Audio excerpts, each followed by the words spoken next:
I'm very disappointed. I owe my apologies to the fans. Most of all, I apologise to the people who've joined the F1 team for next year. Wonderful engineers, including Ross Brawn and driver Jenson Button. Honda's pulling out of Formula 1 and plans to sell its team. Unless a buyer is found before the end of the month, they'll have to withdraw from the 2009 competition. This rather worrying news report was from the 5th of December 2008, at a time where all F1 teams were planning ahead of what was to be a massive regulation change for the 2009 season.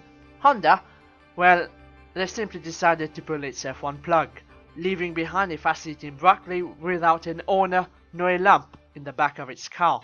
Honda's decision was not hard to understand either. They took over the BAR F1 team at the end of 2005 and, logically, renamed the outfit as Honda in hope of glory, but success really was little to come. The team won only once in Hungary on their debut, and the two coming seasons had little to promise despite having a top team budget but a backmarker level car. As a reaction to this, Ross Brawn was hired for the 2008 season, but little could he do as he oversaw a team with darker days than McLaren's current fortune. But hey, don't worry, they still claim to have the best chassis. Yeah. It is bad news, because obviously we had very strong plans for next year, and this is an interruption to the plans. But it's one of the best facilities, one of the best workforces, one of the best cars, I think, that's going to appear on the grid next year. And we're going to find an owner, a new owner or an investor who can pick that up, because it's a fantastic opportunity. Instead of trying to fix the dog of a car which they had in 2008, Brawn decided to pin all its hope into the 2009 one. However, he would test the Honda 2008 cars with the curve system, thus the Honda RA108 and the Honda RA109. Ross Brawn would use the same strategy under the Mercedes ownership. He would dedicate more time and resources into building the 2014 car, which, like the Brawn GP, became a success story. Yay! Yay. Honda was not only limited to its Brackley base.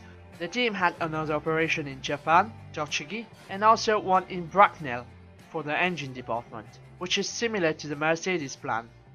The Tochigi division came up with a variant called the Honda RA109, which was to be the name holder for the 2009 car. The most interesting bit about that was the fact that the Honda car was still developed by the Japanese firm despite ceasing its F1 activities, somewhat just like after 1992.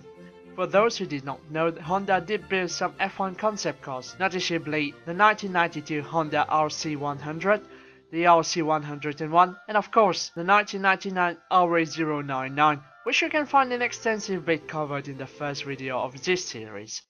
But now back to the Honda RA109, a car which was way ahead of its time, with clever curves packaging, gearbox, and not forgetting a double diffuser.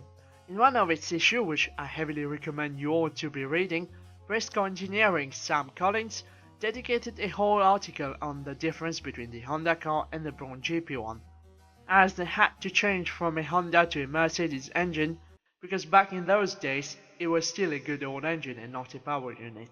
They had to make amendments to cooling, hydraulics, and of course the gearbox positioning. Rather more interestingly, the RA109 had a fully advanced curve system which was housed in the nose cone, whereas the Brawn one, well, it did not have any. Ross Brawn suggested that it would have been much heavier and not a priority to the team.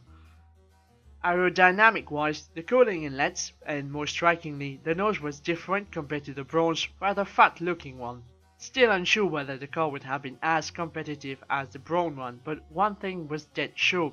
That car was dead ahead of its time. As for the Brawn GP car, well, of course, changes had to be made in order to mate it with the Mercedes engine. Cooling sidepods intakes were redesigned. The gearbox was way higher than what it would have been with the Honda engine. Obviously, despite all of this, Brawn had a significant disadvantage compared to the likes of Williams, McLaren and other top teams, despite having a competitive advantage. The problem being money, of course. Money, money, money, money. Money's on my mind. Yeah, never too old to use that bit. While the team did use money efficiently, they were limiting updates to key points, and that meant that sooner or later others would have caught up. Fortunately, Virgin and some revolving sponsors came along, and in the end it did pan out to be well, as they won both world championships. After the season, the double diffuser was banned by the FIA, and the fact that they were already cash strapped until Mercedes bought the outfit late in 2009 meant that 2010 was going to be a tough ride. And that was the tale of the Brawn GP. If you did like the video, I would suggest you to share it with your friends, and comments are always welcome.